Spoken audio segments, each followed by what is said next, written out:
Hello student, अब मैं आपको क्लास 3 की हिंदी पढ़ाने जा रही हूँ। किताब का नाम है राष्ट्रभाषा अधिकार।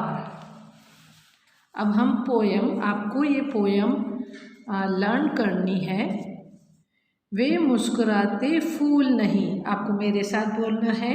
वे मुस्कुराते फूल नहीं जिनको आता है मुरझाना। वे मुस्कुराते फूल नहीं जिनको आता है मुरझाना। वे तारों के दीप नहीं जिनको भाता है बुझ जाना।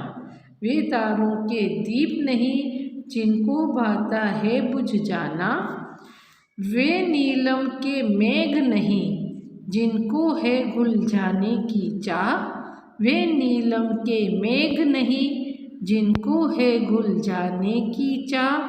वे अनंत ऋतुराज नहीं जिसने देखी जाने की चाह। वे अनंत ऋतुराज नहीं जिसने देखी जाने की चाह। वे सुने से नयन नहीं जिनमें बनते आंसू मोती।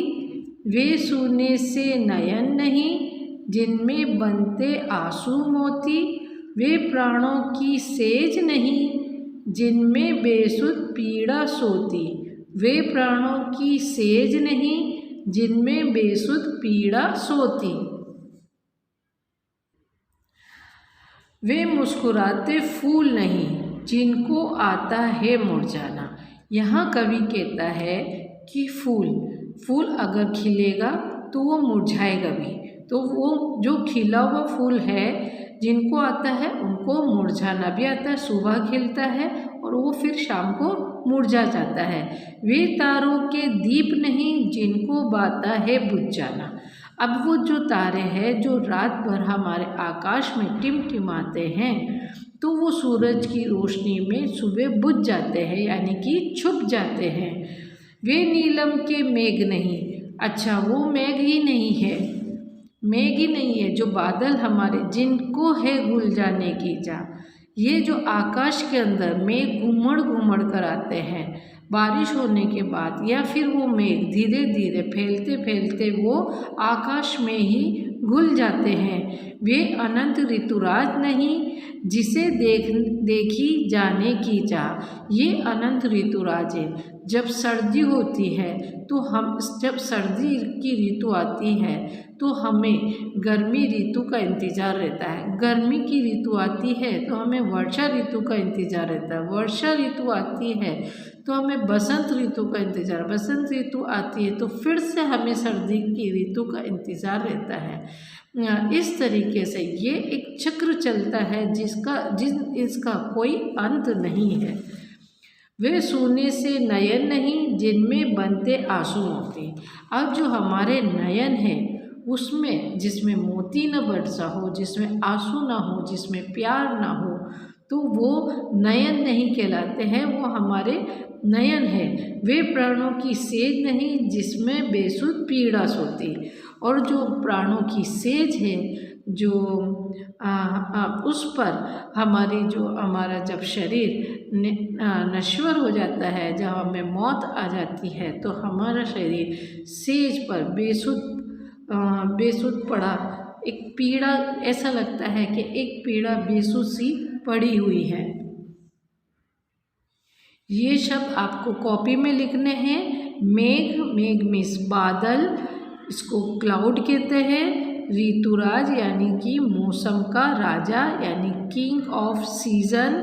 अनंत जिसका कोई अंत नहीं हो, एंडलेस। निम्नलिखित प्रश्नों के उत्तर दीजिए। कौन आगे चलकर मुरझाते हैं? फूल आगे चलकर मुरझाते हैं। आपको मेरे साथ बोलना है, फूल आगे चलकर मुरझाते हैं।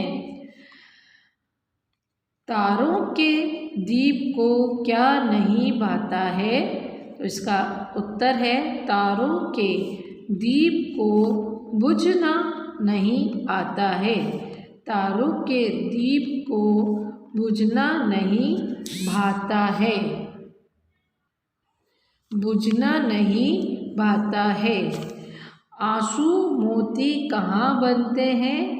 आंसू मोती नेत्र में बनते हैं। पीड़ा कहाँ बेसुध सोती है? पीड़ा प्राण रूपी बिस्तर में सोती है।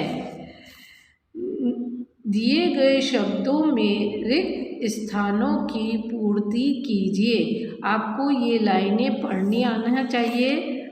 वे धूल, प्राणों, तारों और नयन। वे तारों के दीप नहीं जिनको है गुलझाने की चाह। वे सूने से नयन नहीं, वे प्राणों की सेज नहीं। भावार्थ स्पष्ट कीजिए, ये आपको स्वयं करना है।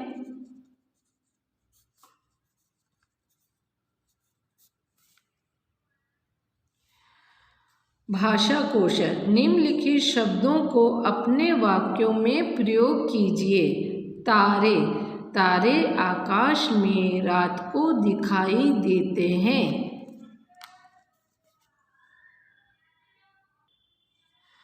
नीलम, मेघ जो नीलम जैसे दिखाई देते हैं।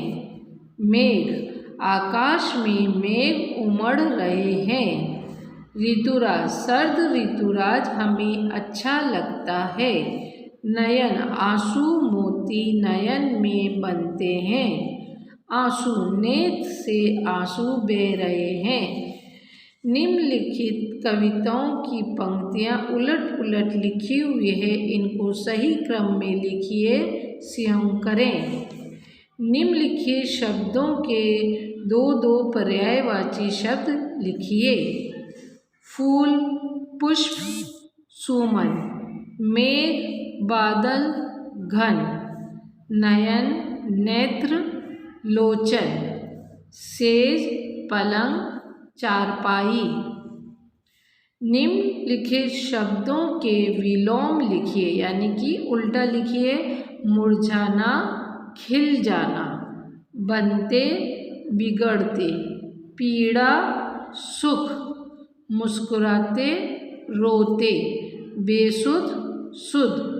सोती, जगती। तो ये बच्चों मैंने आपको पूरा लेसन समझा दिया है। इसको आपको कॉपी में बहुत ही सुंदर राइटिंग में लिखना है और इसको याद करना है।